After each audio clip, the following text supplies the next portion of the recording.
ជួយខ្លួនឯងបានទើបទេវតាជួយជាក្រោយអាចកំបាំងដែលធ្វើឲ្យខ្លួនឯងរីករាយគឺបញ្ឈប់នៅការគិតប្រេះផ្ដាស់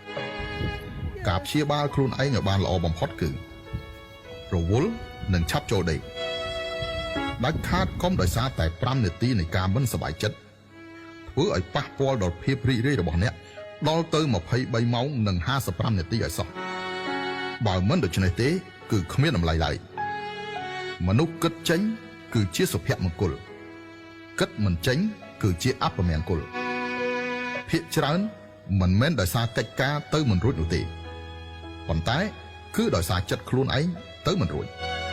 តែងតែគិតច្រើនដូច្នេះនាំឲ្យមានសម្ពាធខ្លាំងឈឺហើយទ្រាំបន្តិចទៅបាត់ហើយយំហើយជូតទឹកភ្នែកឲ្យស្ងួតទៅបានហើយឯកាយូរទៅធ្លាប់ហើយបើអ្នកមិនរឹងមាំគ្មាននរណាអាចជួយអ្នកបានទេចងចាំថានៅពេលដែលអ្នកញញឹមរីករាយនោះអ្នកប្រកាសជាស្រស់ស្អាតខ្លាំងណាស់ត្រូវជឿជាក់លើខ្លួនឯងថាប្រកាសជាអាចស្រាយនៅចំណងខ្លួនឯងបាន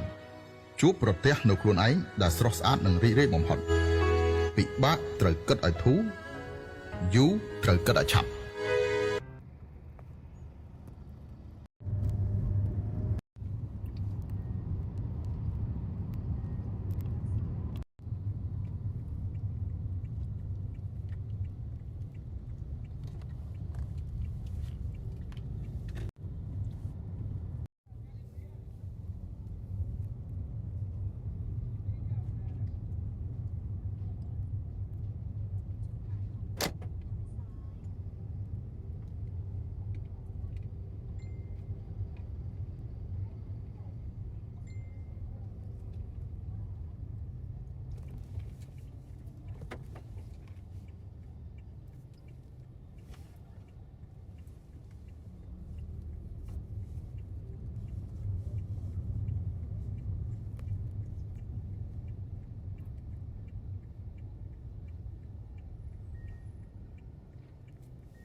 See if we can see any fish.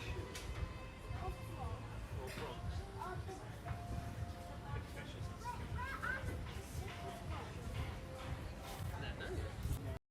Couple of fish about that. They're slightly bigger. No. Tidak. Dan alasan.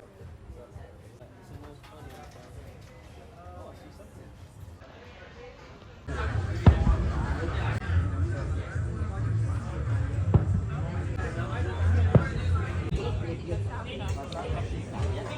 Thank you.